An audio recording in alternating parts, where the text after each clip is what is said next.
Shabbat Shalom. This is a story that starts in the middle.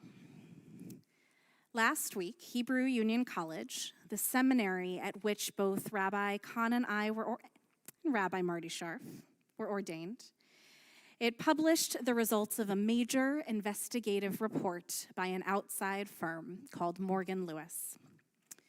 The report detailed decades of discriminatory behavior towards women, towards members of the LGBTQ community, and students of color.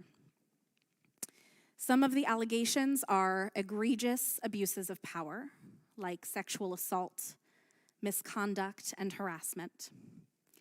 And some of the allegations are more insidious, like regular policing of women's bodies or clothing, refusal of professors and administrators to sign the ordination certificates of gay or lesbian students, or mistaking students of color for support staff. This year, we celebrate 50 years of women in the rabbinate, and we recognize that simultaneous to the 50 years of progress, there has also been 50 years of noticing, enduring, and only just beginning to dismantle structures of discrimination and mistreatment. Both Rabbi Khan and I have our certificates of smicha, our certificates of ordination, hanging in our offices here at Congregation Beth Israel. We both received them on the days that we became rabbis, after 5 years of intensive study and internships and dedication. And while our course of learning was not identical, he was ordained in New York in 1995, and I was ordained in Los Angeles in 2010, our experiences were certainly comparable.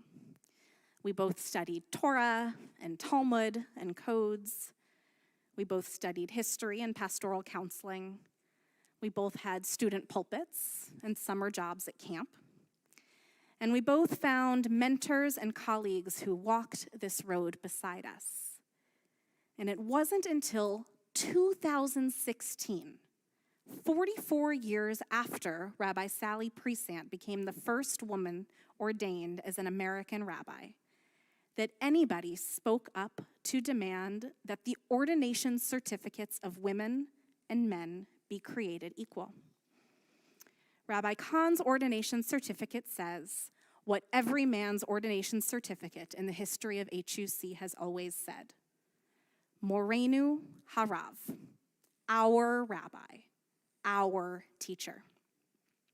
Whereas mine, and every female rabbi ordained since Rabbi Sally Priesant in 1972 says, Rav Umorah, simply rabbi and teacher.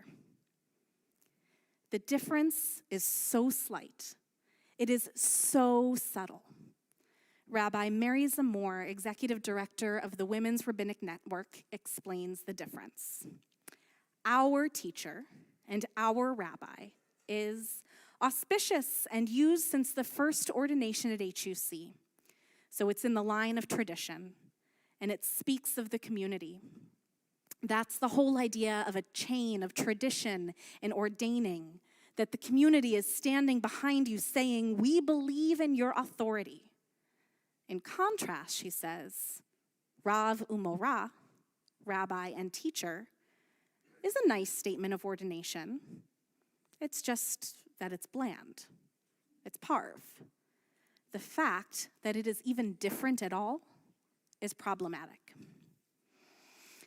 Given the scope of discrimination and abuse that took place over the last 50 years, the wording on my ordination certificate is a very small grievance.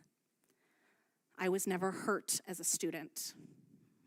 There were, of course, annoyances that my friends and I took as a hard truth of the territory, like the congregant at my student pulpit who introduced me to a new member by saying, she might not look like it, but she's actually very smart.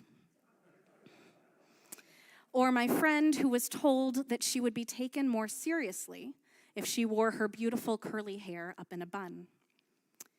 Even this isn't as bad as what my mother experienced 30 years earlier as a student in the HUC School of Education. For example, when the dean of the college told her she was making great progress on her MRS degree. These isolated incidents feel small. A comment here, a quip there. And though I was offered the opportunity, I didn't speak with the investigators because the comments and the quips and the culture that I endured paled in comparison to the people who endured real abuse. I wasn't assaulted, though some women were. I wasn't injured, though some women were. I loved my time at HUC. Like a fish who is used to swimming in cloudy water, I didn't know it could or that it should look any other way. How powerful it was this week to see our children in our preschool grasp the tip of Rabbi Druin's feather pen as they helped him to write a letter of our Torah. There they were, little boys and little girls, equal participants in fulfilling the mitzvah of scribing our sacred text. And the night before that, this past Wednesday, our centennial scholar in residence, Rabbi Elke Abramson, spoke of our founders. They never could have imagined a rabbi like me 100 years ago, or a bat mitzvah like Sloan, who will stand here tomorrow morning. And they never could have imagined little girls helping to write the Torah for the future. The water that they swam in looked different from the water today. And so while we celebrate this progress, we also know this is the middle of the story. And there are still tides that need to change. This week's Torah portion contains what Rabbi Ellen Umansky describes as a text of terror, a phrase that is coined by Christian theologian Phyllis Tribble. This describes scriptural narratives where women suffer as victims. Here in Parshat Vayishlach is the story of Dinah, Jacob's only daughter. And we wonder, which of us will hold the quill in order to scribe these difficult words in the next generation's Torah? Vatetzei Dinah bat Leah asher yalda leYaakov lirot bivnot haaretz. Now Dinah, the daughter that Leah had borne to Jacob, went out to visit the daughters of the land. Vayar otah Shechem ben Chamor hachivi nesi haaretz. Vayakach otah, vayishkav otah, vayanaha. Shechem, son of Chamor the Chivite, chief of the country, saw her and took her and lay with her by force.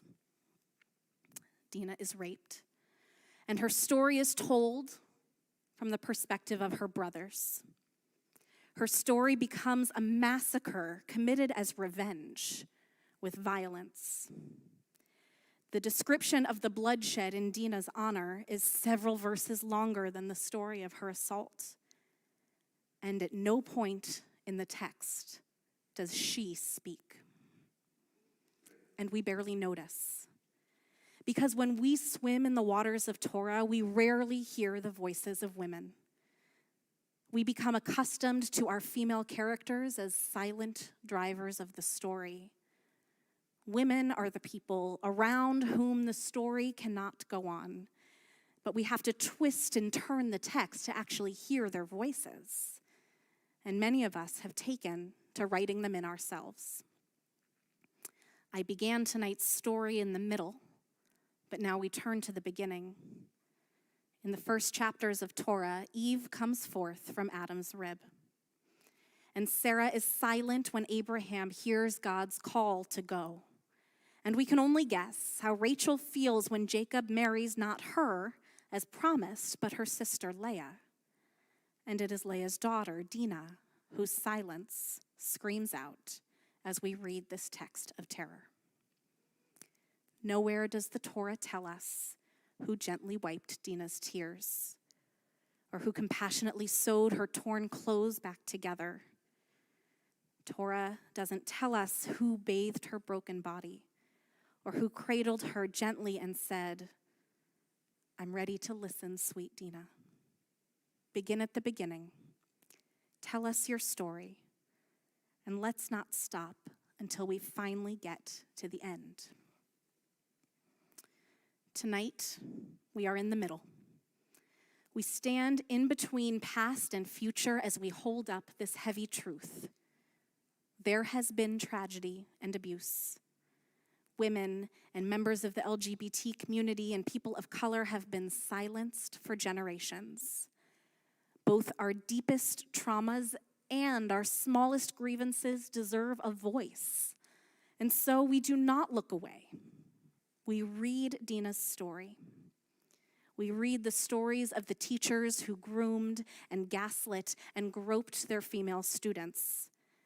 And we shine a light, too, on the comments and the quips and the looks so trivial that we don't even notice ourselves brushing them off again and again and again. This is not unique to the Jewish community or to the Hebrew Union College. We are not the only ones who have endured abuse of power, nor the only ones who have stood idly by while bad behavior was tolerated. This is not just a Jewish story. I've read reports of tech conferences where women need to cover their cocktails so that they don't get drugged at work. There is still an astounding gender pay gap in essentially every profession. We all remember the Me Too stories that flooded the news as Harvey Weinstein's disgusting behavior came to light. We are all swimming in this water. And while it is clearer than it may have been 50 years before, we cannot yet say that it is sparkling. As a Jewish institution, Hebrew Union College is taking to heart the call to be or legoyim, a light to the nations.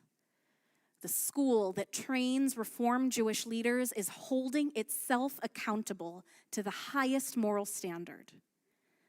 We are today in the middle of the story, and the only way that we come to the end is with a willingness to do better, to do teshuvah, to change.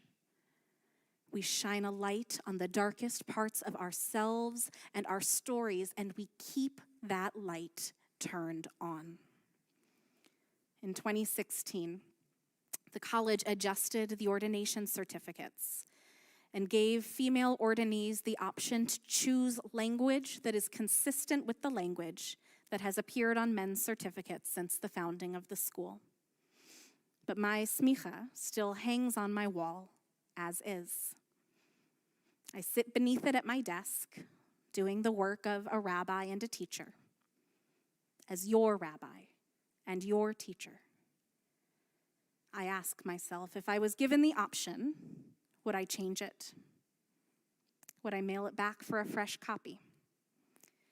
19 professors signed my smicha certificate.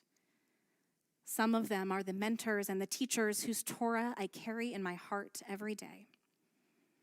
Some of them suffered their own story of abuse at the college. Some of them are the pioneers who showed us the water was cloudy when we were in too deep to see. And at least one of them is an abuser, a man whose transgressions are now finally exposed by the light. A fresh smicha with different wording wouldn't tell this story. It wouldn't serve as a reminder of both how far we have come and how far we still have to go. We are hurtling forward and writing new chapters every day. And so we grasp that quill and we write a chapter for the women who are insulted for reading Torah at the kotel, and a chapter for the women who are passed over for deserved promotions. And we dip into the ink again and include a chapter for the non-conforming individuals who show us just how wide the Jewish umbrella ought to be, and a chapter for the ways that we fold in the folks on the margins.